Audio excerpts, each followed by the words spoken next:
everyone. I've been frequently asked to do a video on the trailer here. It's a trailer I built myself on the chassis of an old utility trailer that my dad actually built back in the 80s. It was sitting out in their backyard, and I noticed it had a similar track width to the Jeep, was in good condition still, so I asked to have it. I stripped the decking off, modified it heavily so that I could put 33-inch tires on it, as well as keep a better geometry for the tongue. So from that, I welded up a square steel tubing frame and clad it in aluminum sheet using some 3M VHB double-sided tape and polyurethane adhesive sealant. In the core of the walls is 1-inch rigid foam insulation, and then, as you'll see on the inside, is a 1/8 inch RV panel Luan plywood. So with that, I'll give you a little bit of a tour. So before I take you inside, I just wanted to give you a little bit of history too. So I started in 2015 building this trailer in February, probably right around the same time of year, and I had a shoestring budget of about $1,500 that I wanted to spend on the trailer, and I wanted it done in time for the Northwest Overland Rally in Washington in June. And so while I did accomplish my target in terms of timelines, I went way over budget, and I have all the receipts sitting in a folder at home, but I haven't actually had the heart to add them up and see exactly what I've spent on the initial build of this trailer. I did try to cut costs by sourcing the windows and doors used out of RVs. And so the door itself I had to cut down by 18 inches, as I think it came out of a fifth wheel or larger motorhome. So the initial build, when this was still a utility trailer, it had an axle that was kind of homemade. It had those weld-in spindles and no brakes or anything like that. And so I initially went through that axle, redid the bearings, and it worked really well for quite a while, a couple of years. But before a large trip, I went and tried to re-grease the axles, repack the bearings, and they had some water ingress into them, and they were looking pretty rough. So I wanted to eventually incorporate brakes into the trailer, and so I found a cheap axle. Didn't have brakes on it, but a brand new axle that I could eventually install brakes on. So I've had to shorten it by 4 inches, so 2 inches on either side, re-weld the axle, and have put it on now. And then I've since found another axle with brakes, and I have swapped it over. So the tires initially were a 33-inch BFG KO tire, but those ones I had bought them used. I paid like 20 bucks for a set of tires, and they were in pretty rough shape. So because I wanted to take the trailer reliably on longer trips, we did find some other 31-inch light truck tires that were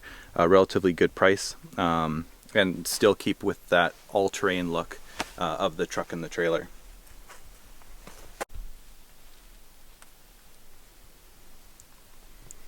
So as you'll see in a minute, our bed is a raised platform that runs relatively this level, just above the wheel wells, and there's another divider around here to separate the kind of exterior accessible storage that runs the width of the trailer, and then some interior accessible storage as well. So while it's nothing spectacular, I can show you inside here.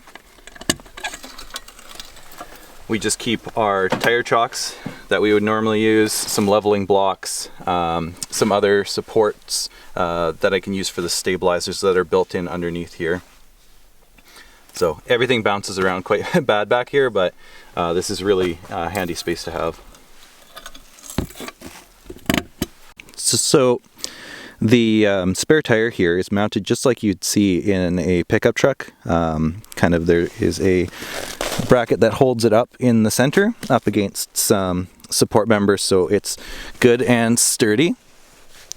There are 2 stabilizer jacks that kind of hinge off of one of those center cross members, and I can deploy them, and they're at a slight angle, and what I do is I put a ratchet strap between the two just to snug them up and triangulate everything, and it really helps take some of the bounce and sway out of the trailer when we have set up a base camp and plan to stay for a couple nights. It might be hard to see, but towards the front there is where my heater comes out, so there is an exhaust pipe and air intake, as well as the fuel line you can see there. And then that electrical junction box you see on the left hand side, that is for my solar input, and I also have a thermometer probe for exterior air temperature.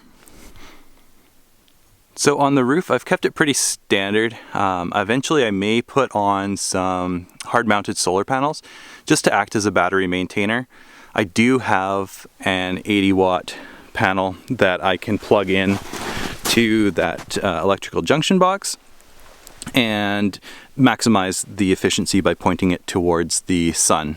The vent on top is just a standard 14-inch roof vent. I do have it wired for a fantastic fan, but as I was building this on a budget, I just decided to use a cheap vent to start with. So I installed roof racks on the trailer a couple of years ago, and the reason for that was so I can easily install my awning. I originally had this Rhino rack awning that I have on the Jeep, but I've since upgraded to an ARB awning, and the reason for the upgrade is it goes out about another half meter, as well as offers the ability to easily get some useful accessories such as a screened-in room or the wall set, of which I have both. I have taken the awning off because I store the trailer outside, so in the wintertime I do take the awning off and just store it indoors, and I didn't feel for this trip it would be worth it to reinstall. Alright, so I'll take you inside now. So, because this is a standard RV door, I do have the screen door, which is kind of nice to allow the trailer to air out during the hot summer days, as well as keep the bugs out. On the door here itself, we've also installed a mirror just so that we could make ourselves look pretty in the morning. And you'll notice here, the door, I've left a threshold. That's because I didn't want to hack out this section of the trailer frame, just for structural integrity. And then I left the door about 1/3 on the bottom, 2/3 on the top, just so that the door latch wasn't mounted at the very bottom of the door. I didn't think it would be very strong if it was just on that bottom corner, so that's why this large threshold is here. But it actually works out well because dust that kind of makes it past the initial seal does kind of tend to fall into that gap and stay out of the trailer for the most part.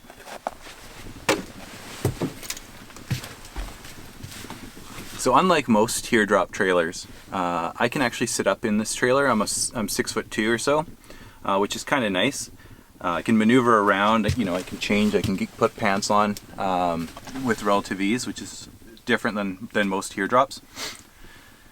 So at the front of the trailer here, we have just some simple storage, some shelves here where we have little plastic bins for our camp essentials, matches, fire starter, batteries, all that kind of stuff. We have our clean towels, and then we have some shoe storage down here on the bottom. And excuse our mess, excuse our dog's bandages. And then here we each have our own set of drawers, and this lets us maximize the amount of clothing that we can pack and access everything really nice and easily. And then here on the far left, we've left it more like a typical closet with hanging items. So big winter jackets don't fit super nice, but in the summer, you know, just light jackets, vests and stuff fit really well in this space here. So I'll show you here under the bed, which is the other half of that underbed storage that we were talking about earlier. It's right now there's no real system here. We just have a few different bins that we keep our stuff in. So we have our cutlery, some dry food items, our wash bins and drying racks, as well as some canned food, and then this is typically just our pots and pans and bowls and plates and all that kind of stuff. At the front here, you can see that I do have a diesel heater. It's not the cleanest install because it was an afterthought, but it fit here really well. It was an easy install, and so I wanted to incorporate that diesel air heater into this build, and it's proven to work out really, really well. On the left-hand side here, you can kind of see, like, I have my electrical, probably can't see, but I have my electrical fuse box here, as well as I have a voltmeter here that lets me check the battery voltage or the charge status when I have the solar hooked into it. So under the bed here too, on either side there is an access hatch. So on the right hand side I actually installed the heater into the access hatch, which was originally going to be for a water jug or tank. And then on this side here, this hatch allows me to access the battery, which is sitting on a rack down below this floor. So this here is underneath the lip of the bed. The bed level is up here.